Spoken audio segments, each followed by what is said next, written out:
দাঁড়াটা বারবার বলছে আরো ঘুরাও আরো ঘুরাও আরো ঘুরাও। হ্যালো বন্ধুরা, তোমাদের সকলকে জানাই শুভ নববর্ষ।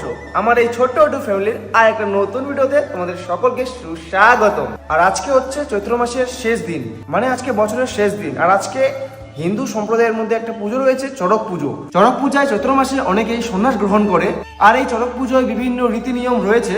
আজ আমার এই ভিডিওতে সেগুলি তোমাদেরকে তুলে ধরবো।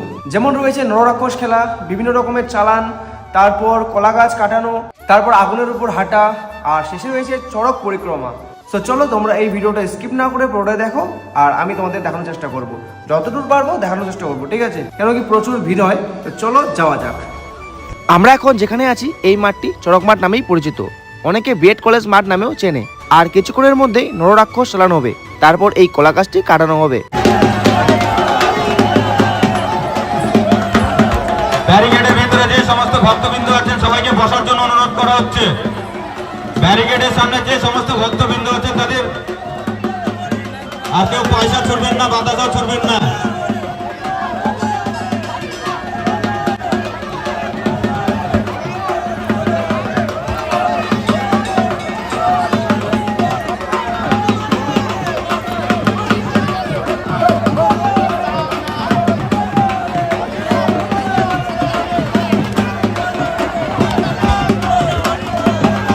ভক্তবৃন্দদের কাছে একটা বিশেষ অনুরোধ, কেউ পয়সা বাতাসা ছুড়ে দেবেন না। আমাদের পেন্টুলগুলো যাবে তাদের হাতে দিবেন। কেউ পয়সা বাতাসা ছুড়ে দেবেন না, অযথা কারো মাথায় চোখে লাগতে পারে।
এখন তোমাদের যেটা দেখাবো, এই যে আমার পেছনে যে জিনিসটা রয়েছে এটি হচ্ছে চড়ক গাছ। আর এই চড়ক গাছের পরিক্রমায় আজকে অনেকে বর্ষি নেবে, 2খানা, 4খানা, 12খানা, 22খানা বিভিন্ন রকমের বর্ষি নিয়ে চড়ক পরিক্রমা করবে। আর আমাদের এখানে 2খানা বর্ষি নিয়ে চড়ক পরিক্রমা করবে। কথায় আছে বাঙালির 12 মাসে 13 পার্বণ। এই কথাটা যে কতখানি সত্য তা আমরা সকলেই জানি। উৎসব শুরু হয় পয়লা বৈশাখ দিয়ে আর শেষ হয় চৈত্র সংক্রান্তির মাধ্যমে। প্রতিটি উৎসবই কিছু না কিছু মাঙ্গলিক বার্তা বহন করে। বাঙালির এই সমস্ত উৎসবের মধ্যে চৈত্র সংক্রান্তি ও চড়কের পুজো বেশ বিখ্যাত। এটি মূলত বাঙালি হিন্দুদের অন্যতম গুরুত্বপূর্ণ লোকোৎসব। বাংলা ক্যালেন্ডার অনুযায়ী প্রতি বছর চৈত্র মাসের শেষ দিন বা চৈত্র সংক্রান্তিতে এই উৎসব পালিত হয়। চড়কের ঠিক আগের দিন নীল ষষ্ঠী পালিত হয়। আর নববর্ষের প্রথম 2-3 দিন ব্যাপী চড়ক পূজার উৎসবও চলে। এই পুজোর বিভিন্ন নাম রয়েছে, যেমন নীল পুজো, গম্ভীরা পুজো, শিবের গাজন ইত্যাদি।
দেখো দাঁড়াটা বারবার বলছে আরো ঘুরাও আরো ঘুরাও আরো ঘুরাও। হাতে আসলো এখানে আসলো পড়ে গেছে। দাঁড়া হচ্ছে আরো ঘুরাও আরো ঘুরাও, বুঝে পয়সা দিচ্ছে দেখো। দেখো দাঁড়া হচ্ছে আরো ঘুরাও আরো ঘুরাও। আরে হাতে লাগে পড়ে গেল ভাই, ধরতে পারলাম না। এখানে আসে দেখ দেখ দেখ দেখ।